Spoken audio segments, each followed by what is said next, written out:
there are still children sitting in classrooms who are waiting and hoping that a teacher is going to stand up and say, I'm here for you. I'm here to give you hope. I'm here to develop your identity. There's still much, much work to do.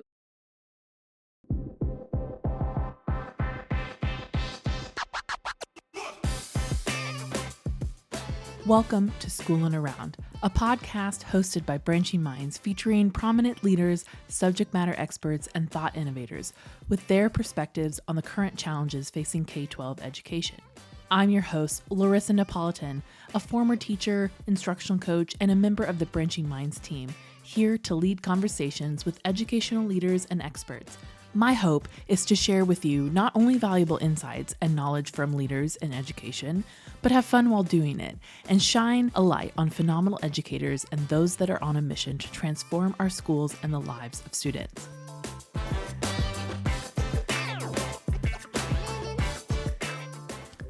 Most teachers will tell you that teaching is not just about helping students learn content, but about learning how to think about themselves, the world, and their place in it.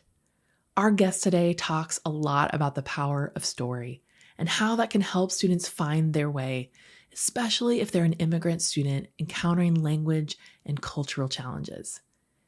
Emily Francis is a teacher, author, and speaker who's excited to talk about the potential of English language learners because she knows exactly what they're experiencing. As an immigrant student herself, she has lived what many students around the country are experiencing now. She is passionate about sharing with educators the power that stories can have in unlocking student potential. She even wrote a book about her story and the stories of her students called If You Only Knew: Letters from an Immigrant Teacher. In today's episode, Emily and I sat down to discuss the power of stories and how teachers and administrators can reach English language learners in really powerful ways. As always, thank you for listening, and I hope you enjoy this conversation.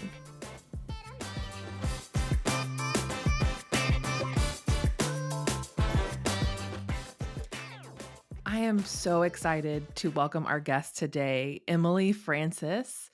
Emily is a teacher of students learning English. So maybe just describe to us a little bit of your title and your background and share a little bit about yourself for our listeners. Oh, thank you. First of all, thank you so much for this space and this opportunity to share not just about me, but my book as well. So I really appreciate this opportunity. I am an ESL teacher. I teach English as a second language. I taught at the elementary level for 6 years before transitioning to the high school level. So this is my 11th year teaching ESL. And I mainly work with newcomer students. And that was the reason I transitioned from elementary to the high school, was because I work with students who reflect the same experiences that I lived well, I was 15 years old. So I found my niche, and I'm there working with high school students who are trying to get a high school diploma and learning English at the same time. So I see myself doing that for many, many years. But I'm an immigrant myself. So working with them is just working from the heart. hmm Well, and I forgot to mention, like you said, you have a book. You're also an author and speaker. I know you go to different conferences and share about your story. I learned a little bit about you from your online presence, and I was like, oh, she's busy. She's got lots of stuff going on. So, we're gonna kind of get into those things, but first of all, a lot of immigrants have different kinds of stories. So, what kind of drew you to be an educator and pursue this field and I mean, support students this way? yeah, I mean, being an education is something I wanted to do my whole life. If you read that part of my in my book, it tells you exactly where that seed was planted in my heart.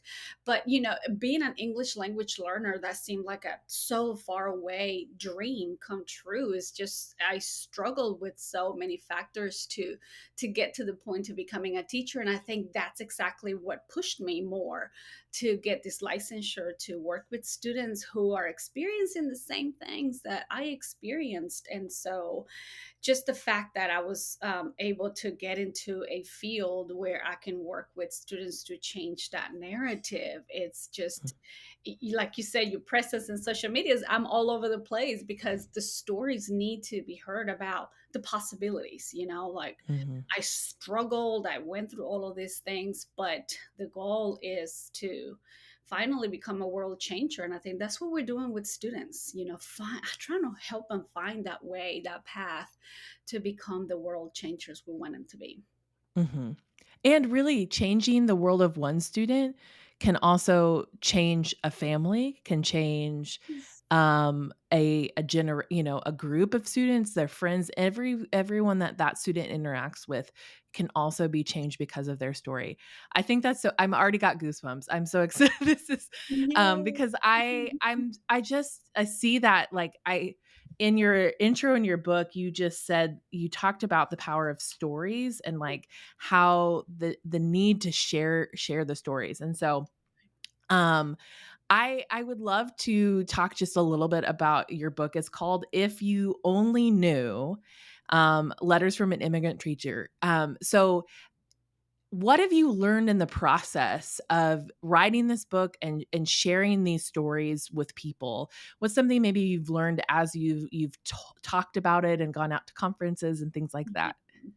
Well, first of all, the reason the format of the book is about me and students is because in the process of making the book, we realized that me telling my story, I mean, in itself is powerful. I think an immigrant story in itself, a memoir, it brings a lot of light to those whose paths are totally different and brings that empathy. But and then as we were talking about the book, what brings light and passion for me to talk about what I do is the connections that I've been able to make with my students. And so the pedagogy that I use right now, the way I treat my students, the way I work with teachers, is all because of the connections that I've created with these immigrant students. And so, what I've learned throughout the book process is that as much as we want to tell our stories, we have to realize that our stories are shaped by those around us. And again, what I do and what I say and what I teach is all based on the experiences that I've had in classrooms. Yes, I bring to the classroom all this knowledge of an immigrant and, as a mother and as a daughter and a sister, but at the same time, learning and connecting with students has helped me go throughout the country and share, hey, there are still children sitting in classrooms who are waiting and hoping that a teacher is going to stand up and say, I'm here for you, I'm here to give you hope, I'm here to develop your identity. There's still much work to do. And so the process of the book has helped me push a little more, not to sell the book. Yes, I want you to buy the book and read, but at the same time, these 8 stories that you read in the book, 9 with mine, is they're going to give you a light or an idea of that child that is sitting in the classroom and might help you to guide them in the Mhm. right direction. Well, and I want to read a quote here that just in your introduction, just about how you want people to remember two things is that you're not alone, Mm, no matter what obstacles you're facing, whether it's being in a being new to a country or even just trying to fit in. We all struggle in some way at some point in our lives, and we often feel alone in those struggles. And mm, I love that note of just that telling stories makes us not feel so alone. And I think that there's power in that for educators in general. I think, yeah, as we, kind of are in this era of teachers feeling maybe alone in some of the struggles that they're dealing with, or even just alone in helping students, right? Like feeling like there's only so much of me to go around to help yeah. these students. So why do you think that like stories are important for educators? Like why do you think that? I just think it brings that missing piece in academia. Like we are getting paid to teach reading and writing and all those core instructional areas that are helping our students grow in knowledge. but we're not all made of like book smart. You know, we have a heart, we have a soul, we have culture, we have family, and all of that needs to be taken into account.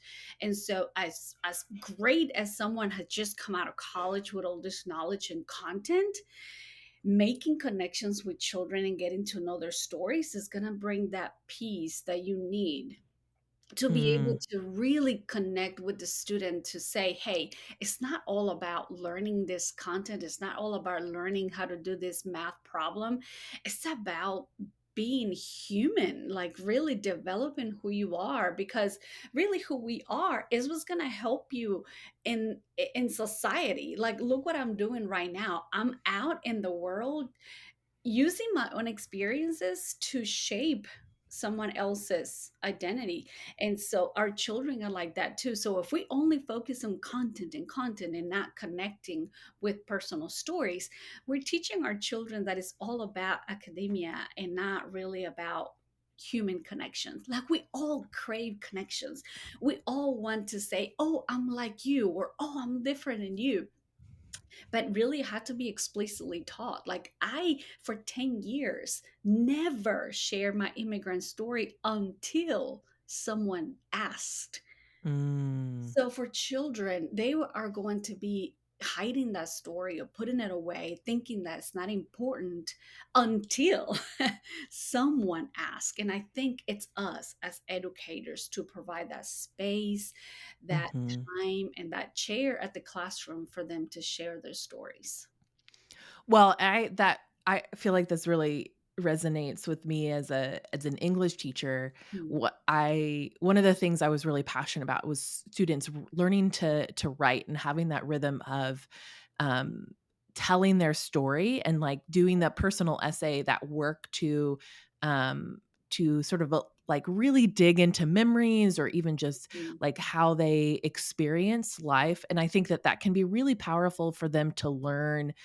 I mean, so many different aspects of content and academia, right? Like we can learn the content, but also, help them become human. Because I often said that as a as a middle school teacher, it was also about helping them be human a little bit too, because learning those skills, but also learning how to understand themselves and how telling their story can be a part of healing. It can be part of just absolutely. figuring out what you want to do with your life. It could be figuring out just where you want to be. There's so many aspects of that that are Right. really important.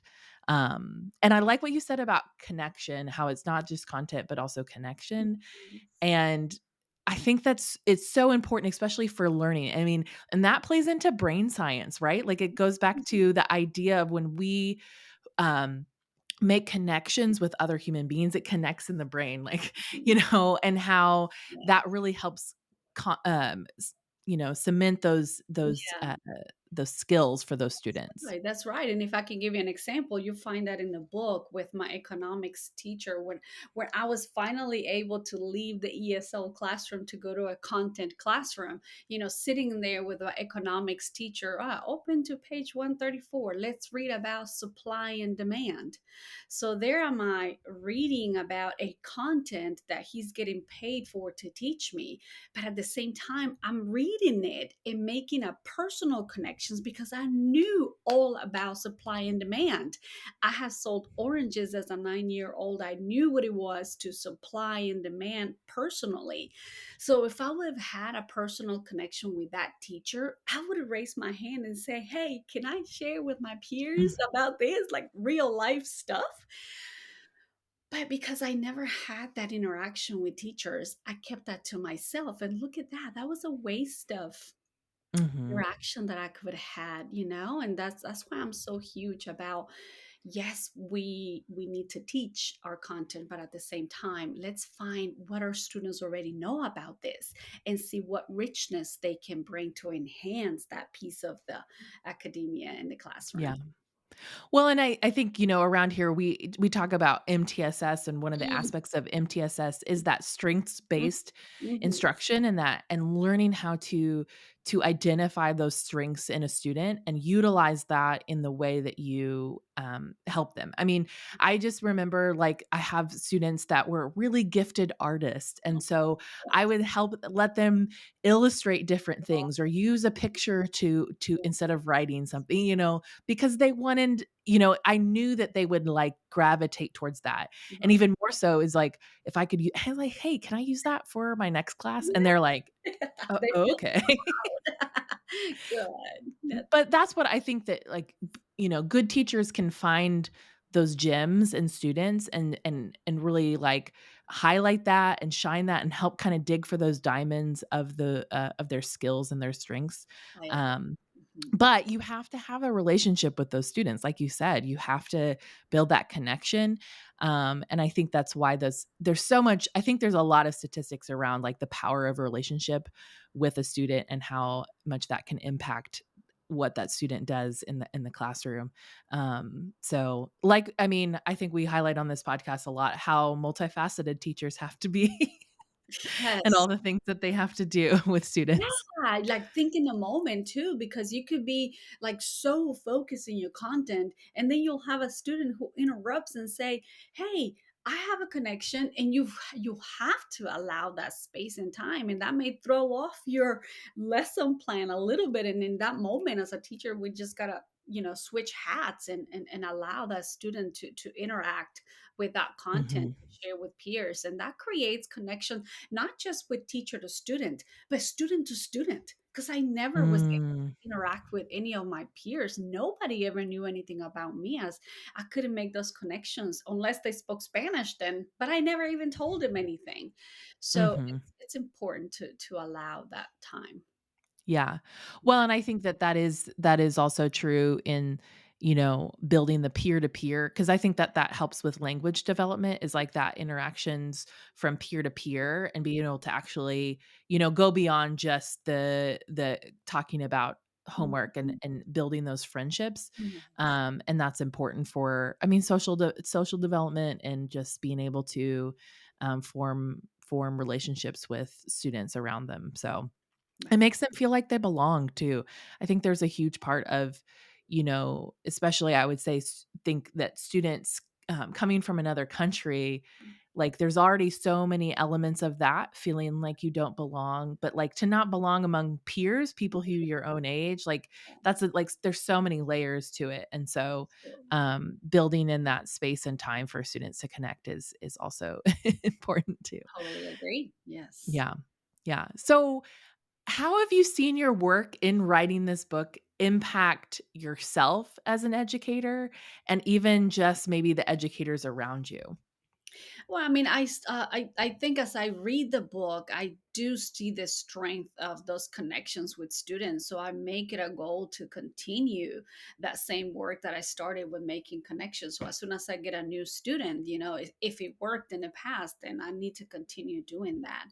And then with other teachers is the work that I do is just teaching them how to make those connections. And a lot of teachers will say, well, I can't connect with students because we have different paths, our walks of lives have been different. But I truly believe that text can change that mindset. I mean, you have never walked in their shoes, but read about it. Like you don't have to pick up my book, pick another book, but something that would open a window of view or something that you have never lived. And so really my goal is for teachers to get a hold of this book and to give it to students. I mean, as a teenager, I would have loved to grab a book like this and flip the pages and say, wow, that's me. I'm reading something that this person experienced, and look where she is. As a matter of fact, just yesterday I received a few messages from a teacher who's using my podcast where I share my story, and students are just left and right saying, oh my gosh, she did it, I can do it too. And so as long as teachers really are taking this book and open it for students to have make those connections and see the possibilities, I think that's I will be satisfied with that, having the book out. So, okay, you go out and I know you do a lot of training, you participate in a lot of ways in helping. helping educate teachers about not necessarily maybe the concepts in your book, but like in the areas of supporting English language learners. What excites you the most about training and leading teachers in this work? I really not softening teachers' hearts, but I really having a mindset, like be seeing students at a different mindset. Like I've had a teacher after a training just last month, and she goes, "Listen, this is my 30th year teaching, and I have never seen ELLs." In a mindset that I've seen them today. That's 30 years in education. I was like, what? It's just it blew her mind how hearing a true story of an ELL, the experiences of what it is to be sitting in her classroom and not understanding a word she's saying and wanting, like longing to understand, but they don't. It's heartbreaking. And they don't see that. Mm, They don't understand that. And so just really going out and having teachers do one thing, just do something different. If you see that ELL sitting all the way in the back, maybe invite them and sitting them up front. Just you don't have to do a lot, just one mhm, thing at a time that will help that student feel that sense of belonging, helping them realize that they have a place in the room, that they matter. Like, really, mhm, all I got when I was in high school was like, good morning, hello, hi. Like, that's it. There was nothing beyond the hello. And I really think it's the kids are longing to have that relationship with teachers if they really care. And mhm, so, I go out teaching methods and strategies and talking about the research behind it. But when I bring my personal experience to it, oh my gosh, you see hearts and minds just click. And I mean, as teachers, I do believe that it's not just about getting your licensure and that's it, you're done learning. This is my 11th year in the classroom, and I'm still reading stuff like, "Oh my gosh, I've been doing this wrong."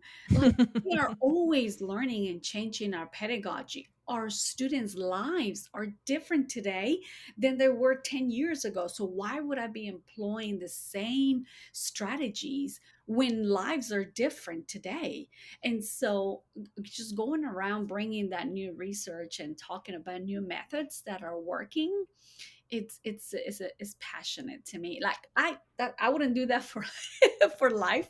Like I like going out and talking to teachers and teaching teachers, but my passion is in the classroom. I just feel like that's where my fire lights up, and that's where I mhm. find my joy. I love working with teachers, but working with big humans is not the same as little humans. Oh, not at all. Oh, I remember when I was an instructional coach for about 4 years, worked with teachers, and then I went back to the classroom, and there was nothing Uh, like closing my door and just having fun with my students and really like there's something about just that time with them that is just Absolutely. I mean, and I remember being so disappointed, when we had to stay at home and we had to do virtual school. Like I missed their presence and just the amount of fun you can have with them. And I often say that now. The thing I miss the most about teaching is the kids because they are so much fun. And I love working with young people. I worked with 8th graders and Wow. they gave me such great hope about the future. And I mean, I don't know if you experienced this working with high school students, but some of these 8th graders and the way that they think and the things that they're passionate about and how they care so deeply about things. I just it gives me such great hope Yeah. for this generation and just how much they want to see like change happen, and I don't know, it just makes me excited about where they're headed. Right. Yeah. And so many of them have that the drive, and it's just Yeah. yeah, there's And nothing like watching that. it's amazing to see that we have the power as educators to keep encouraging what we see or really discourage it. It's Mm, amazing the power that we have as educators that we can help our students go in either path because we can really look at our students' potential and ignore it. And that flame will go away. Like you're talking about kids being excited about being world changers, but if we don't provide them opportunities or platforms to show that potential, it dies off. Like if they put it away and they don't think it's important, or we could look at that potential and find ways for them to showcase it, to demonstrate it to the world, somebody's going to get a hold of that awesomeness and is going to, highlight them out in the world. And so we I just cannot take for granted the power that we have as educators Mm. to take that little life that is empowered to us and just help them go either way. Hopefully we sit down and we analyze our pedagogy, analyze our plans. Some of us may be planning in the parking lot. Man, we need to change that a little bit. Look at your lesson plans a little deeper to see how we can take that life and help them go in a better path. Oh, I think oftentimes we can forget that teachers can change the trajectory Mhm. of a student's life.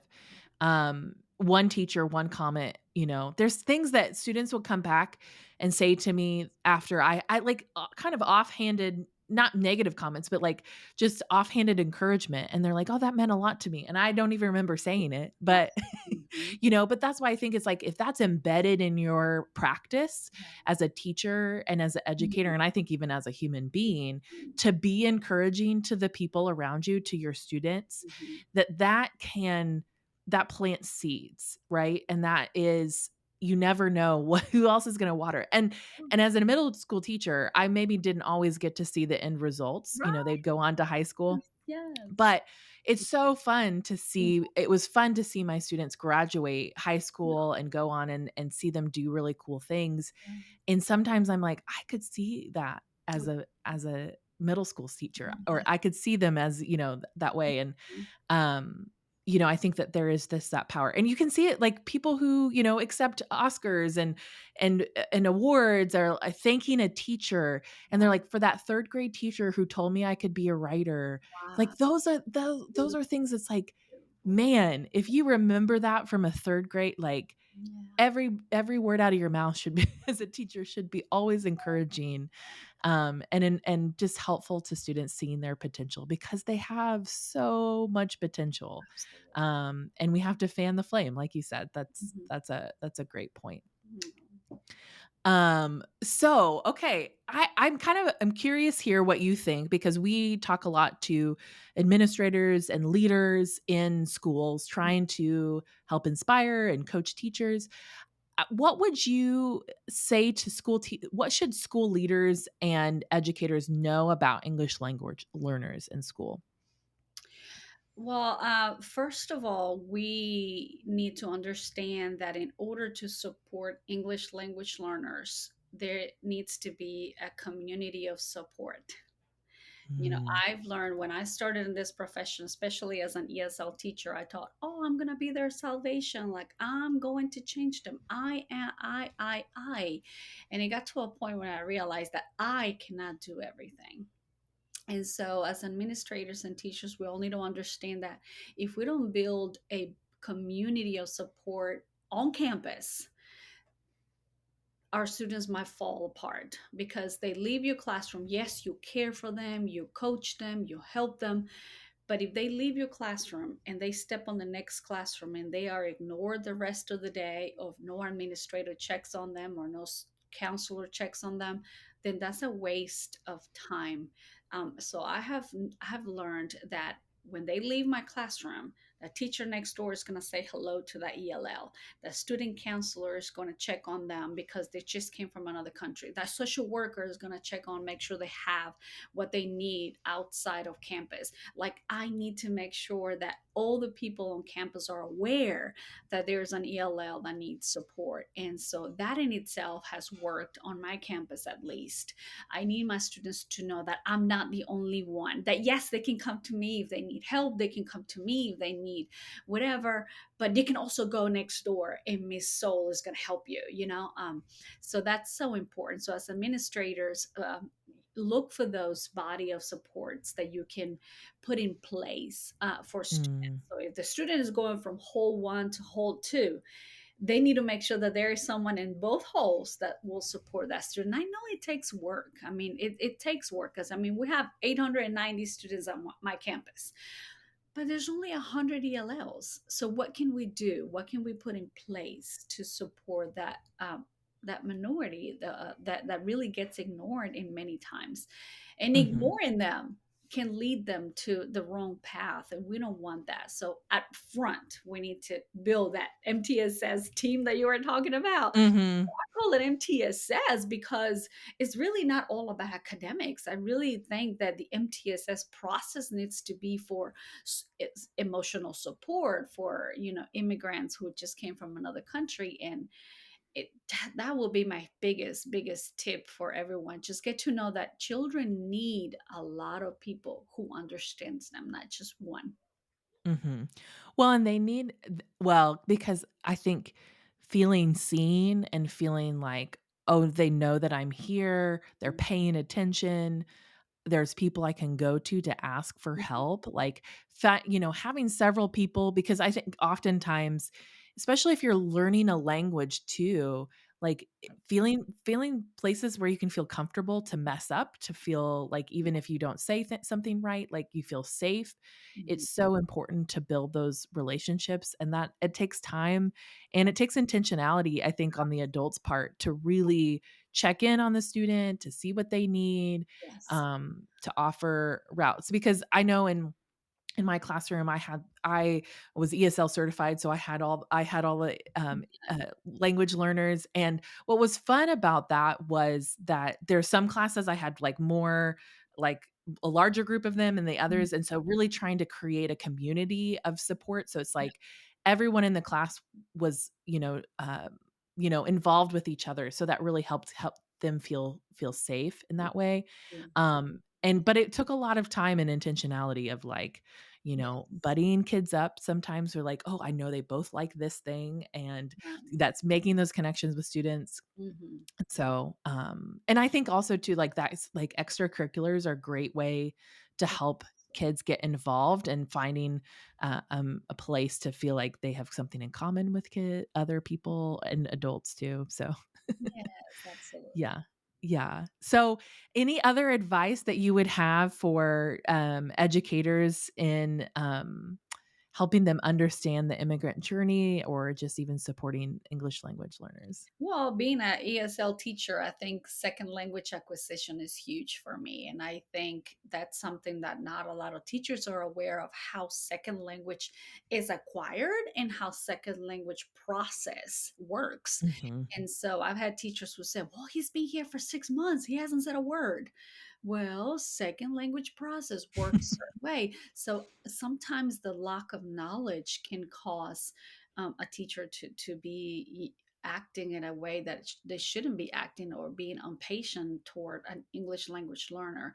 I even had to learn how second language acquisition works because I was living it, but I didn't understand. Like I was confused why, prepositions are so hard, but second language acquisition shows that there are certain things in the language process that takes time. You're like the writing could be like the last thing to be processed in certain students. So and we're expecting them to do it in a year, So I really think a teacher who doesn't understand how second language works, read about it.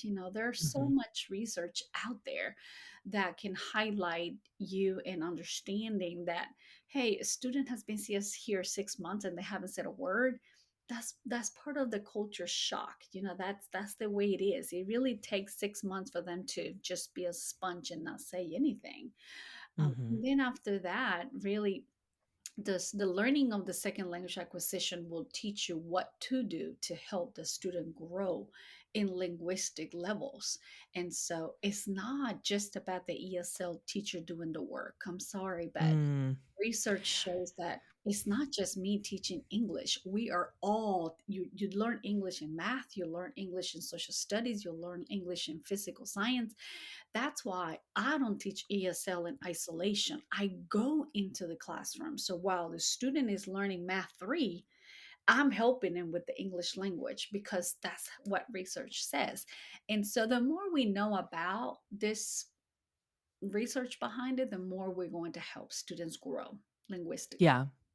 Well, I was gonna say that I think that that's important to note that it isn't just about, the ESL Mhm, teacher being that's mhm. their kids, right? No, it's like everybody's Oh, kids, right? You want them to be I mean, that's part of language acquisition is like they need to be in that classroom with their peers learning alongside because I think that that is and that everyone it's like it's everyone's students, and yeah, that it's also I think that's great, like, that you're right alongside them because I think yeah. that that's helpful. I know as a teacher, I appreciated co-teaching with the ESL teachers Oh, because I they I always loved co-teaching because you there and I'm imperfect. There are things that I miss or that it's just like a rich experience for students to have someone else there Right. to alongside the teacher, to help them also for them to maybe ask questions quietly,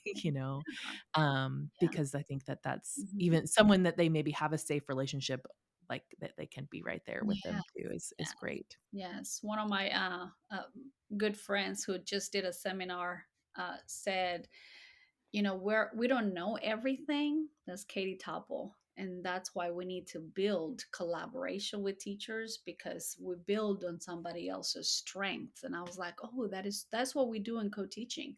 Like I'm walking into math three. I'm not a math three expert. I'm clueless about I'm learning from the teacher, but I'm a second language acquisition expert. And so I'm taking my expertise and her expertise to help the student be successful.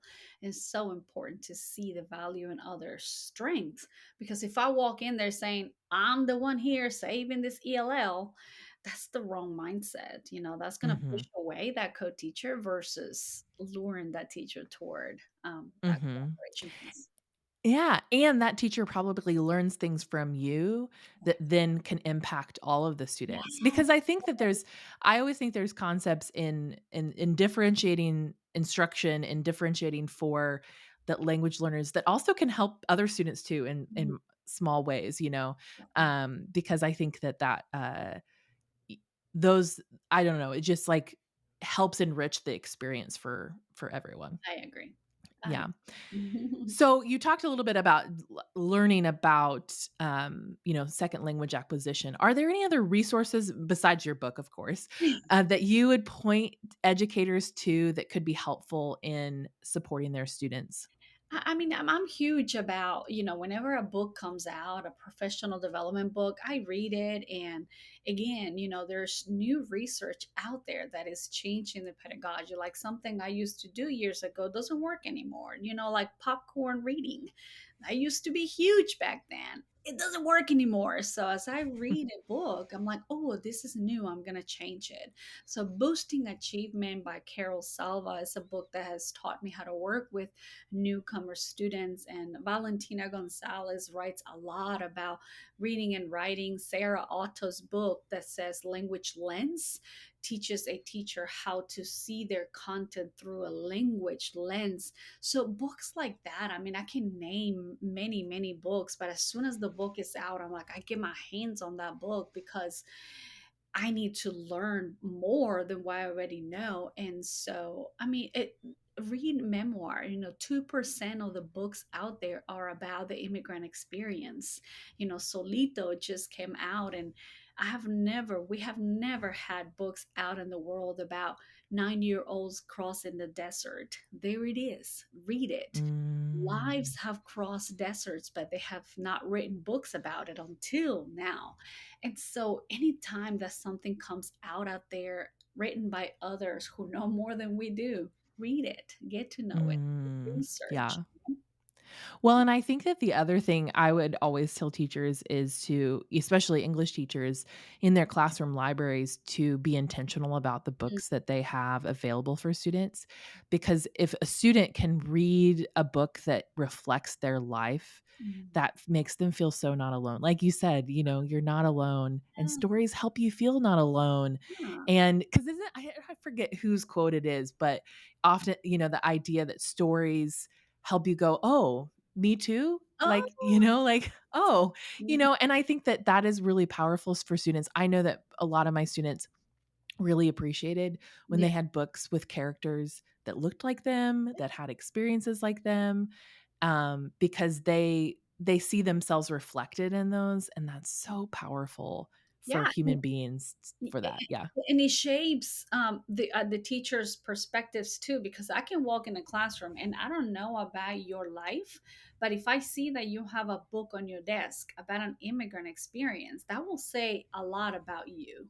Like, wow, Mhm. this teacher is reading about immigrant experiences. I want to know more. Like, I want to connect with her. Maybe she does care, you know. So it's important for children to see you reading books like that. That way they can get closer to you, because it's like a mirror. It Yeah. reflects that you really care about other perspectives. Yeah, that's very true. Well, thank you so much for being with us today. I love asking this question kind of at the end. For you, I know that you have a very Mhm. unique background as far as your school experience, but did you have anything that in school that was fun for you that you thought was a really fun, like extracurricular, or like thing that you were like, this was actually fun. This kept you going back to school. Oh my gosh. I don't know if I can answer that question, but when I was in high school here in the United States, I would say that since we didn't have Google, I mean, it's fascinating today to pick up the phone and translate in a matter of seconds, but really pulling out a paper dictionary and thesaurus and just having translations and reading different levels of English words. I mean, for me, that was fun. I love that. I'm such a geek. I'm sorry, but that to me, like my mama can tell you, like at the table, I will spread out all kinds of dictionaries and look, oh, this word is similar to this word. So I was such a geek about trying to make those personal connections. So that was me. And even today, look at my books. I'm such a huge reader. I Like, know, I was admiring your books on the background. I was like, yeah, "Ooh, I know that title." so it carried on, as a kid involved in books and research and reading and study, and it carries on to today. So I guess that was my kind of fun. Well, that's awesome. Well, thank you so much for chatting Oh, with me. It was you. a delight to get to know you and your story, and I'm so excited to tell people about your book Oh, and share it with all of my educator friends, because I know that this is really powerful and can change kids' lives. And so just thank you so much for talking with me today. no, thank you for the space and time.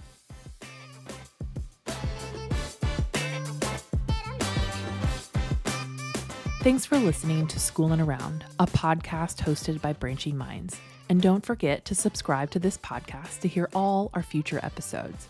As well, if you're enjoying our content, would you do us a favor and rate and review our podcast on iTunes? This helps others find our podcast and let us know how much you love what we're creating. Branching Minds is an educational technology company using learning sciences and technology to help districts effectively personalize learning through MTSS.